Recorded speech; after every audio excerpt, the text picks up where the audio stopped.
പെരിയാർ കടുവ സങ്കേതത്തിനുള്ളിൽ സ്ഥിതി ചെയ്യുന്ന ചരിത്രപ്രസിദ്ധമായ മംഗളാദേവി ക്ഷേത്രത്തിൽ ചിത്ര പൌർണമി ഉത്സവം ഭക്തിസാന്ദ്രമായി. ചൈത്രമാസത്തിലെ ചിത്രനാളിലെ പൌർണമി നാളിൽ മാത്രം ഭക്തർക്കായി തുറക്കുന്ന പുരാതന കണ്ണകി ക്ഷേത്രത്തിലേക്ക് കേരളത്തിൽ നിന്നും തമിഴ്നാട്ടിൽ നിന്നുമായി 10,000-കണക്കിന് ഭക്തരാണ് ഒഴുകിയെത്തിയത്. ഇടുക്കി ലൈവ് വാർത്തകൾ നിങ്ങൾക്കായി അവതരിപ്പിക്കുന്നത് ഓക്സിജൻ, ദി ഡിജിറ്റൽ എക്സ്പെർട്ട്. ഇരു സംസ്ഥാനങ്ങളുടെയും സംയുക്താഭിമുഖ്യത്തിലാണ് ഇത്തവണയും ഉത്സവം വിജയകരമായി സംഘടിപ്പിച്ചത്.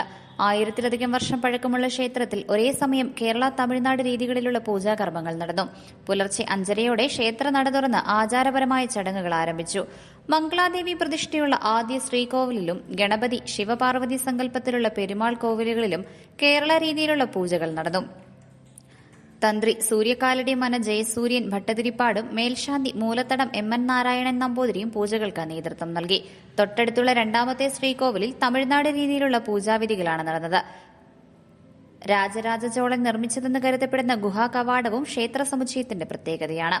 ഇടുക്കി, തേനി ജില്ലാ ഭരണകൂടങ്ങളുടെ മേൽനോട്ടത്തിൽ പോലീസ്, റവന്യൂ, വനം, എക്സൈസ്, മോട്ടോർ വാഹന വകുപ്പ്, ആരോഗ്യം, അഗ്നിരക്ഷാസേന എന്നീ വകുപ്പുകൾ സംയുക്തമായാണ് പ്രവർത്തനങ്ങൾ നടത്തിയത്. ഭക്തർക്കായി കുടിവെള്ളം, ഭക്ഷണം, ശൌചാലയങ്ങൾ, മലയാളത്തിലും തമിഴിലുമുള്ള ദിശാസൂചന ബോർഡുകൾ എന്നിവ സജ്ജമാക്കിയിരുന്നു.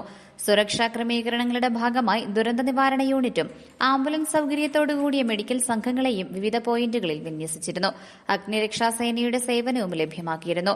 ഇടുക്കി ജില്ലാ കളക്ടർ ഡോക്ടർ ദിനേശൻ ചെറുവാട്ട്, ഇടുക്കി ജില്ലാ പോലീസ് മേധാവി Sabu Mathew KM, Idukki sub collector Anoop Garg, ADM S. Sreejith, Thiruvithamkoor Devaswom board അംഗം PD സന്തോഷ് കുമാർ എന്നിവർ ക്ഷേത്രം സന്ദർശിച്ച് പ്രവർത്തനങ്ങൾക്ക് നേതൃത്വം നൽകി. Idukki live news Kumily. Idukki live വാർത്തകൾ നിങ്ങൾക്കായി അവതരിപ്പിച്ചത് Looking for the latest laptops? Looking for the best offers? Let's go to our expert. Oxygen, the laptop expert.